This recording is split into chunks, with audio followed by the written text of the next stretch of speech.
赵露思10次受质疑，吴磊飙脏话曝光，工作室活动家是否受到律师的谴责？24岁的女演员赵露思最初因出演古装剧《传闻中的陈芊芊》而走红，她的成功为一系列电视剧铺平了道路，包括《长歌行》、《我们走吧》和《胡同》，所有这些都帮助巩固了她在行业中的后起之秀地位。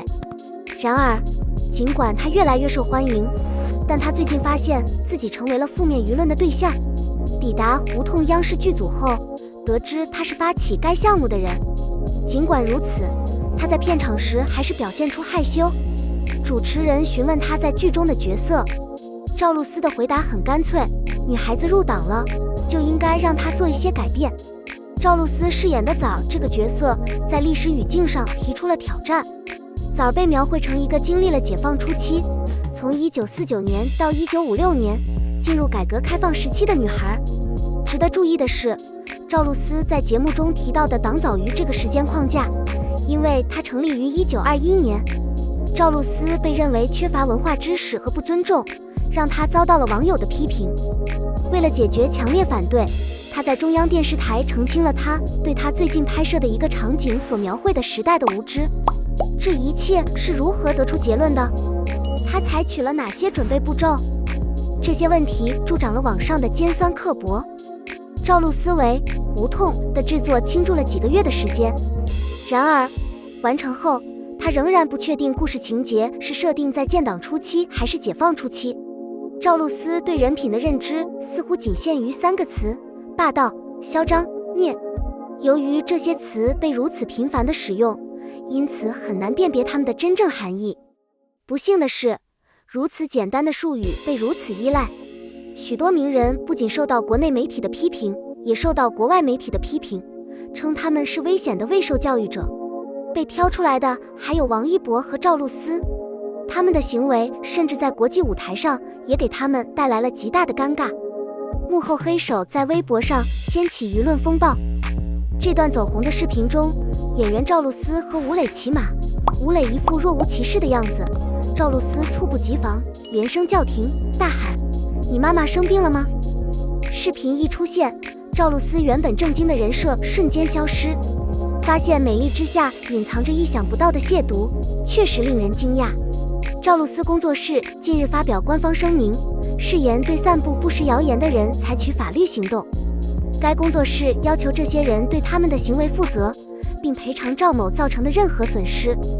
这些人的诽谤言论已经对他的声誉造成了不利影响，工作室不会容忍任何进一步的侵权行为。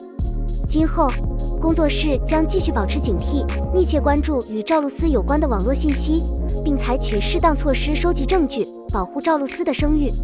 此外，法律规定，捏造虚假事实、疏忽核实重大虚假信息的义务、散布他人、使用诽谤性语言损害名誉权的，应当承担损害名誉权的责任。鉴于目前的情况，该视频可能是故意伪造的。代理人向微博网友澄清，工作室点名称他们的行为构成对赵露思名誉权的侵犯，而非诽谤或侮辱。希望资质和潜力都在上升的赵露思，在未来能够反省。作为一个突出的人物，他必须谨慎行事和说话，以确保与他交往的人了解他的性格。重要的是，不要进行无端的侮辱，即使马术和表演不是他的强项。吴磊被拍网课截图，系着领带，头发向后梳。网友：霸道总裁来开会。2个多月了，疫情还没有解决，不知道什么时候才能出门。虽然感染的人数越来越少，但是外面的情况还是很危险的。为了不被传染，学生们还没有开学。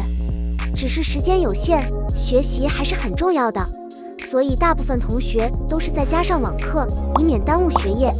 对于学生来说，在家上网课非常方便，老师也不会看到自己，所以不用担心自己的形象，穿得随便就可以了。我以为学生上网课很随便，但明星是个例外，即使在家里，他们也必须非常娇嫩。王俊凯、关晓彤、吴磊等都是北京电影学院的学生，需要一起上网课，因为他们的明星身份受到了很多关注，需要时刻维护自己的形象，但谁知道会这么正式呢？吴磊在上网课时被截屏。从视频中可以看出，吴磊正对着电脑，非常认真地看着老师。此外，最受关注的是吴磊的造型，再加上网课的吴磊身穿白色衬衫，系着领带，头发向后梳，他看起来非常精致和英俊。吴磊一直以来都是阳光男孩的形象，没想到自己一身西装帅气有气质，简直霸道。其他人都来上课了，唯独吴磊网友霸道总裁来开会了。杨洋有私生子，关晓彤审美无望，白鹿作秀，李沁没有存在感。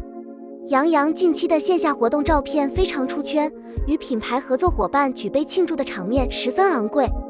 平时他会去一些酒局的酒局饭局，和合作方的大佬搞好关系，争取一些资源。有时候会有富婆和大佬同场竞技，散播一些绯闻黑他。杨洋最近不是很忙，但是队员们也不是很闲。前阵子有个极品私生子的瓜，已经报告给杨洋了，团队正在关注此事，随时准备发出警告，警告一个挑衅和抹黑的人。对关晓彤大失所望，你准备好长期这样了吗？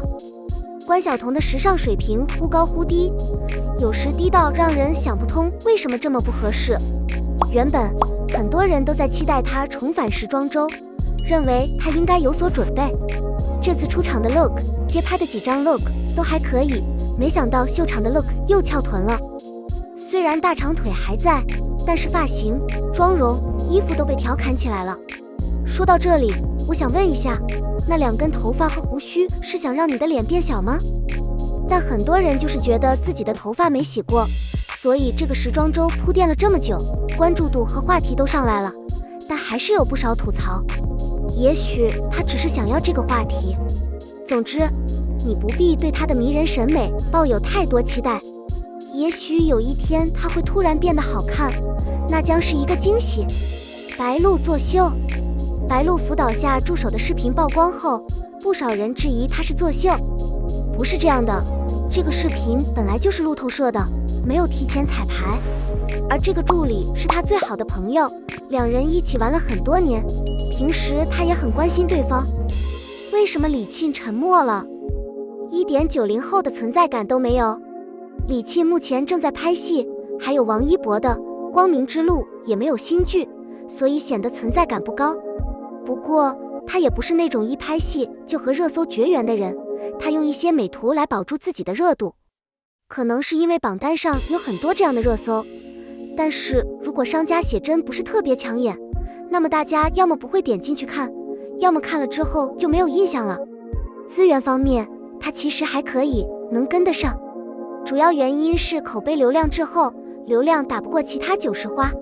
她和李一桐也曾被人说是高冷女明星，和一帮男星合作也红不起来。